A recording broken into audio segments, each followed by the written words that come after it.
Welcome to Focus on the Candidates.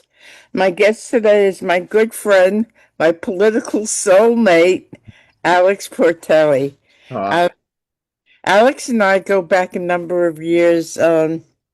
He grew up in Albany, and I guess in his heart he still loves Albany. And I met him when he had his restaurant on Central Avenue, and he was really good with his restaurant. And we used to love to go there. And when you moved out, Russell said to me, "You're not going to get any more donuts, the homemade donuts." yes. Then Oh, you is it? then you moved on. You moved out west for a while, and now you're coming home. And you decided to run for Congress. So it's Yeah. been it's been quite a story. So tell us about when you started thinking about running for Congress and what happened up until now. Oh, geez. Well, I mean, I am very disturbed by the state of a lot of things in the country. I've been disturbed for a long time, and I wanted to get involved. I'm bothered that there's not many options. We never even have options anymore in primaries, and there was only going to be one candidate in the entire congressional race for the Republican primary for 700,000 people, and I thought that was totally unfair. So I decided I'm gonna run and give these issues a voice, and that was another thing is I don't hear a lot of the issues that I champion being talked about or discussed. And I think most of the politicians, all these politicians I see, they don't talk about any issues, period. So yeah, so I decided to run, just put my toes in the water a bit and started talking about the issues. And it gained a lot of traction because I think there's a lot of people that are very upset and frustrated with the political options and the what the politicians we currently have are really getting done. So yeah, so I jumped in and I started campaigning. And so you decided to run for Congress, which is a big leap from a citizen to running for Congress. So what are the first steps that you took that that were pretty eye-opening? Well, yes, it's first I'll say it's a big leap, but for most of our history, the beginning of our history, Congress was not these professional career politicians at all. It was actually the opposite. It was just normal landowners and farmers and carpenters and merchants, and it was supposed to be a short-term thing that regular citizens did, and then they would do it briefly. They went to Congress, and then they came back home. And now it's just it's considered a stepping stone for career politicians, And a lot of times I get asked, let's say, like, oh, what's your credentials? And it's like, credentials for what? I mean, the people in Congress have more credentials in politics than any other person in any other career in the United States. And look how bad it is. They can't balance the budget by $2 trillion a year. When we had a bunch of farmers and regular citizens in Congress, the country was flourishing. So yeah, so I got my campaign team together and I put my platform together and I started discussing these issues. And we reached out to all the different county committees. Because I'm a Republican, I'm running in the Republican primary. So I reached out to all the different county committees, and none get back to you because they already have their options selected, so they don't even like to acknowledge anyone else who wants to run. So we never heard back from any of them, but we did contact them all, and then just kept campaigning. We did speak to one. I spoke to one down in Sullivan County committee, which let me speak thanks to some of the committee people there that were very supportive of my campaign. And I'll tell you, I was nervous because I hadn't done public speaking in years, and I didn't expect to speak, and I didn't expect so many people to be there. So I was very, very nervous, but I spoke, and I'd say it was not really the best, but I just said my issues while I was running. Um, But otherwise, yeah, none of the other committees, all the chairmen, the county chairs, they just try to pretend you're not there and they're pushing their candidate. And somebody even told me that you can't run. They said, you can't, what are you doing? You can't run. Nobody's allowed to run in the primary until they're vetted. A Republican Party uh, official told me that. So So what uh, kind of vetting process did he mean? I don't know because I think he realized how stupid he sounded. So then he didn't respond back after that. I forget his name, but I don't want to put people on blast. But uh, I mean that's what the primary is supposed to be. That's the voters, the Republican Party, the party voters are supposed to do the vetting when they vote. So, but that's kind of like the gatekeeping, and it's very unique to New York politics, because I've lived in other states, I've been involved in Republican parties, and I was very involved in the Republican Party in Nevada, in Wyoming, the Republican Wyoming GOP, the Colorado GOP. I did campaigning for Trump in 2016 with the Colorado GOP. I've been involved a bit briefly in New Hampshire doing work. I did some campaign work for years for Republicans, and there's no Republican Party in any other state that I've seen like New York, where they just do this gatekeeping and they see it more like a private club. But I think all the parties are like that in New York. The Democrats, to them all, it's just a private club, Mhm. and if you're not a member, they don't want you to play.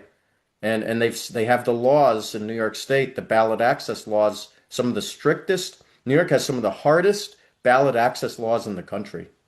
And, some states you pay $5, $10 to run for state office, or you get, maybe if you have to get signatures, let's say a congressional race, obviously Congress should be higher, but even you go to Texas or something, 500 signatures and you have months to do it.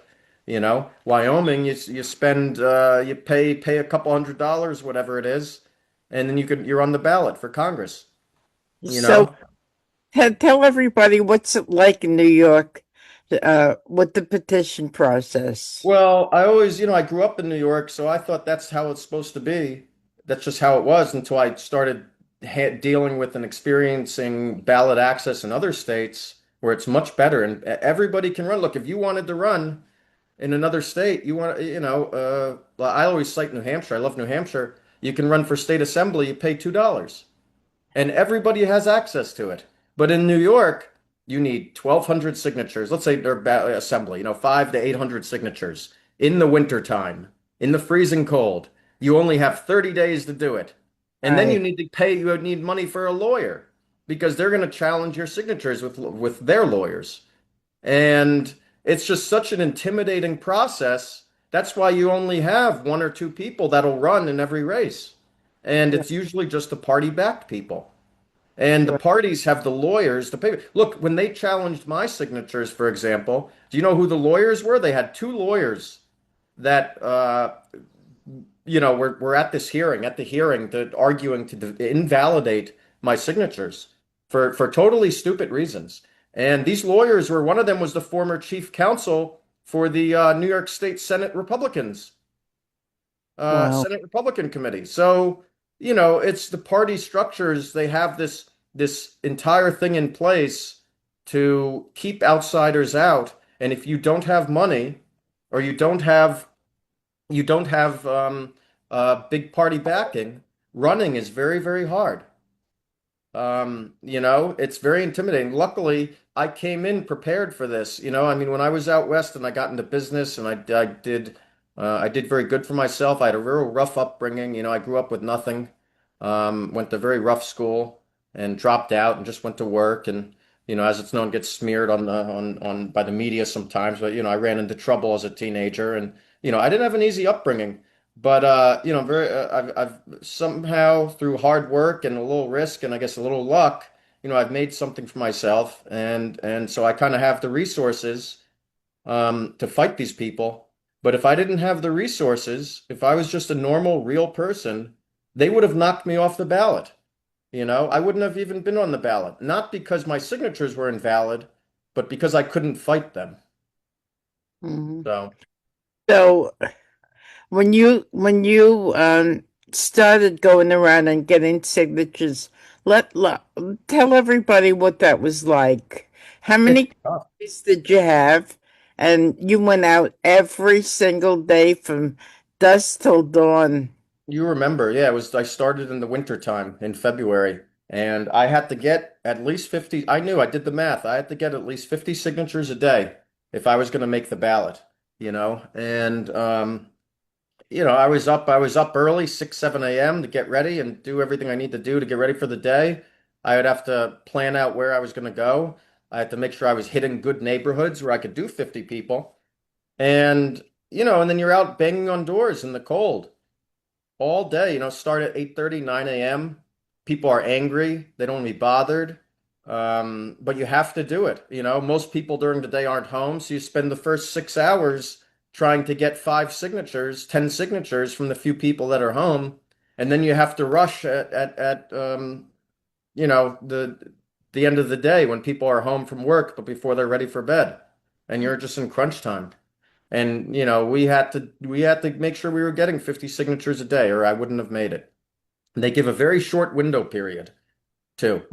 Well, a lot of people they just go to events and stuff to get signatures, but you went door to door. Yes, because that's the way to do it. If you want to do it, if you're going to do it because people, you have to make sure that they're actually, because they're going to check. It doesn't matter that the person signed, you have to have the correct address that they're registered to vote at.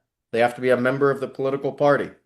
And when you're getting people at events, you don't know what their political party is. You don't know, they might not even remember what their registered address to vote is. So they'll put the wrong address. They may think they're a Republican. In reality, they're registered independent, they're registered conservative. So that signature's invalid. So the only way you know is by going off a walk list. And okay, John Smith, registered Republican, lives at 123 Washington Ave. We know he's here.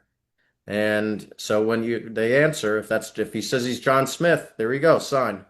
And it's tough work, but I wanted to fight these people, and make the example that we deserve primaries. We deserve options. Voters want options, and the system has to change, so normal people can run.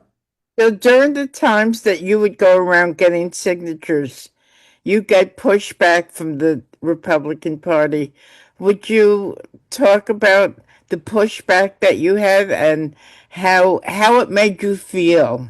Oh yeah. Well, it's frustrating because yeah, sometimes they would of course do their dirty tricks and or try to convince me not to even run.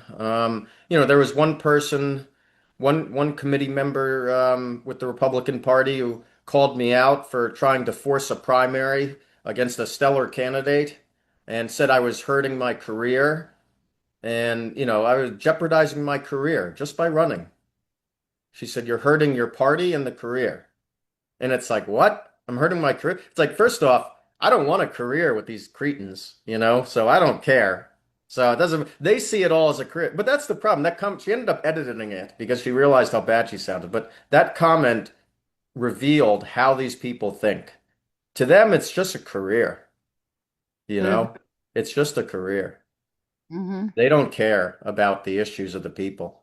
And that's why when you never see them talking about real issues, and all they do is their fundraisers and they're raising money and they're $75 a seat and endless, and then they lose and then they go back to another year and the next year of fundraising. Right. And and they don't want to actually, it's not like a real uh political party even anymore. And then when somebody comes in who's principled, and actually talking about issues, they see you as a threat. So, but yeah, there was that. There was a bunch of things. Of course, the challenge, and then they got some random person to challenge my petitions. And and then they say all sorts of things like after they challenged them, they said, "Oh, he committed fraud. His signatures were obtained fraudulently, so they should all be thrown out," which was very insulting because fraud. You watched personally. I busted my rear for those signatures. You know, there was not an ounce of fraud in them. And there is a lot of fraud that goes on because, quite frankly, look, the process is impossible for most people. Even the establishment's getting having trouble with it. So they will hire it out to firms, or third party contractors who promise to get the signatures, and then they aren't going to go out there in the freezing cold. So then they commit fraud, and you had like 5 or 6 people across New York State this year who were disqualified or challenged for fraud. But mine, no, mine weren't. I earned them.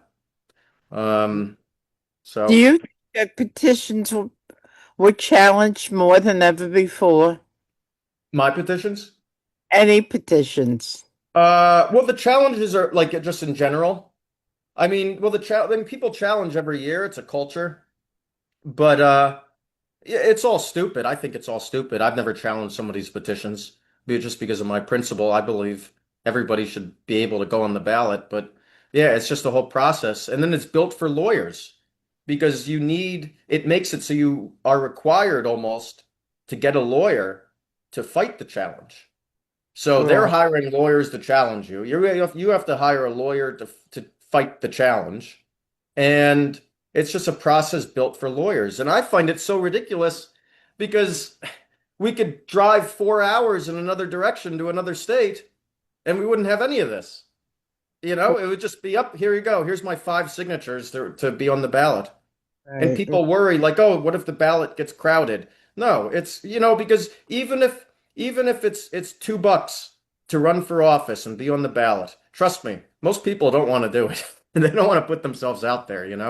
But if you Right. have 8 or 10 people, it's a good thing. That's what this republic was supposed to be about. So, So it's interesting to watch the different congressional districts around here.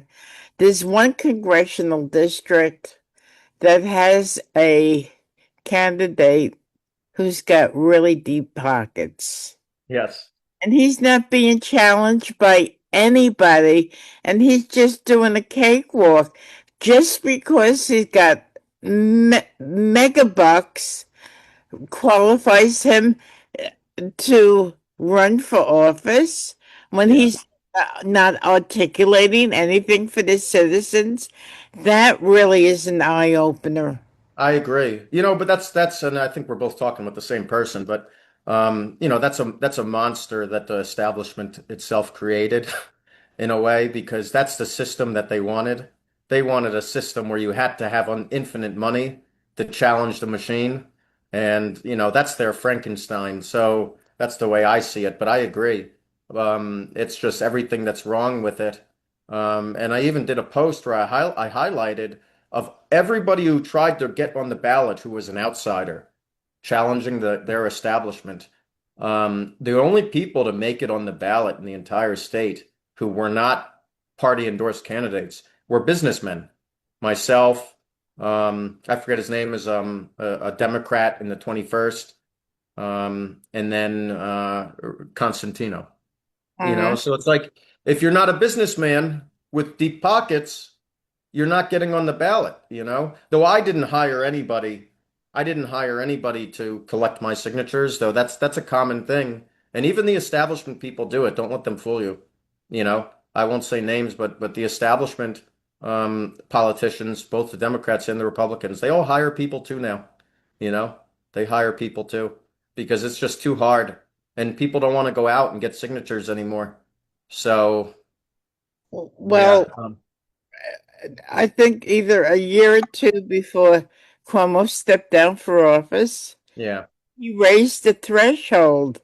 Um, if you were running statewide, you would Hmm. 15,000 signatures, and Yes, for governor. then he raised it up to 45,000, and it's like, that's a signal that they don't want any Oh, yeah. coming in. Yes, it's true, but you know, what was I gonna say? Yeah, but they both like that. Republicans, the Democrats, they both love it. Right. It's the independents, you need 3 times the signatures. And yeah, no, it's hard. It's hard. It's just, to me, in my opinion, again, unless you have the committees ready to go out for you or you have the money, it doesn't make sense to run independent. It's you got to pick who do you more closely align to, and I consider myself I'm a Republican. I've been a Republican my entire adult life pretty much. Hmm. And even though I don't like the New York Republican Party, because I don't think the New York Republican Party is adheres to actual republicanism, but my favorite Republicans, Theodore Roosevelt, I loved, Calvin Coolidge. I like old school republicanism. I love free market capitalist economics. I love a lot of the traditional principles of the United States, a lot of the traditional teachings of the founding fathers. I like to read. I've read writing from Thomas Jefferson, Ben Franklin, John Quincy Adams, and I believe that these are like the values that are real republicanism. But yeah, you gotta pick, are you a Republican or you're a Democrat, because otherwise I mean, you're not really gonna be involved. You can't be involved. Yes, but like you said, it's hard to get enough signatures and to challenge an incumbent Republican or Democrat. The system has to be open so that there's more I than agree. these. I agree. I always talk about it, open it up. Let whoever wants to run, and I make that proposal. I propose a lot. I actually have a very detailed proposal for ballot access reform in New York State. I would love for um, people in Albany to adopt it. I'm sure they won't because they love the status quo. But and it basically sets the new threshold for either you pay a small filing fee to run or you collect a few signatures, and it widens open the time needed to collect signatures. And it would be really easy. It'd be really fun. It would make politics fun again, and it would make it so people can take part again, because that's the biggest problem. Nobody can even take part here. You know, it's crazy. Right. So you think that I mean, it's like that all over. It's worse in New York. It's worse. Like I said, I lived in New Hampshire. New Hampshire was great. New Hampshire, like I said, you want to run for state assembly, $2 or five signatures or whatever it is. They'll have 12 people running for and they have a state rep for every 2,000 people, but the state reps get paid $200 a year. So it's totally voluntary, which is what it was supposed to be. People complain about career politicians in Congress, people forever in Congress. Hey, if you want to make it, we wouldn't even need term limits if Congress was a pain in the butt again to be in. It's not supposed to be a career. It was supposed to be something uncomfortable that you did because you really wanted to be there. And then you went home. And Because then you you're would, Mhm. a concerned citizen. Right, because you're a concerned citizen. And it's not like that anymore. And that's why I also promote, if I do win, I don't know if I win or not, but if I do win, I'm not going to have 18 staff members. I'll keep it two or three maximum. And if any district offices we had, I would staff them with bipartisan volunteers, like Wow. volunteers of concerned citizens. I wouldn't accept the congressional pension. I'd advocate to get rid of all the pensions and congressional pensions and perks that they get in Congress. I would actually personally take the median, my salary. I would only accept a salary that's the median income, which is like $59,000 of Americans, not the whatever the heck they get, 200,000 or whatever. I wouldn't accept any of the airport perks. They get free reserved parking at airports and private special this and that. Get rid of that. I would strip it back down to what it was supposed to be. I would even advocate to return because originally Congress didn't even have a salary. They only had per diem, where you were paid when you were there. And that's what it should be too. If Congress is not in session, you shouldn't get paid, you know? Right. So it's just we've totally lost touch with what the founders set us up for, and we really need to return to that, or we're just going to keep getting worse. So, you've been in Albany a lot longer than I have. You grew up here, you were born here, and it's a one-party rule. And Yes. What over the years as you were growing up and as you were watching it, what was your reaction? Yes, so the Albany, so I grew up in the city of Albany. Yes, Albany has the Democratic machine. Although now I'll say, when I was growing up, Democrats were like 90 something percent of the registered voters in Albany. Now it's down to like 60% or something. It's very low, because people have lost touch, lost confidence, of course. But no, I mean, it was the same thing I grew up in a Democratic machine city, and that's why I'm a Republican because I feel I saw firsthand in real time the consequences of that ideology, Mhm. and now, and you'd speak out against it and you were just totally ridiculed. But now Albany is it's just the chickens are coming home to roost, as you see that they're at a financial apocalypse. Mm. They're at the financial abyss, and they did that to themselves. Mhm. They did that to themselves. And the city, and all across upstate New York, you see cities where they have forgotten the founding principles, economic principles and values of our state and what the Dutch settlers set up for us. We've totally strayed from that. I'm a big lover of history too. And I've read all sorts of things from New York history. I love it. And the Dutch set us up with a really nice system where New York was like the most the it was like a merchant capitalist place to do business and thrive. And when we followed that, we flourished. And for the first part of the 1800s, we followed by those principles, and New York flourished for it. And from the 1900s on to today, we've slowly strayed from that, and it's just destroyed our cities. Our cities look hollowed out. So many people have left. All the young people have left. And we're going to keep facing more economic problems unless we start getting our heads out of our rear. Mhm. But yeah, no, Albany, it's very sad. I've made proposals. I kind of did a budget. I posted once that I proposed for them to do to get the not only get the fiscal, their fiscal house in order, but things they could do to get property taxes down to $2,000 a year or so, property and school taxes, based on things I saw owning property out west Mhm. in cities that are flourishing. Mhm. But it would require change that they just can't fathom doing. So it was really not taken well by people in Albany. Why do you think that? Do you think people were conditioned Well, to it's all people know.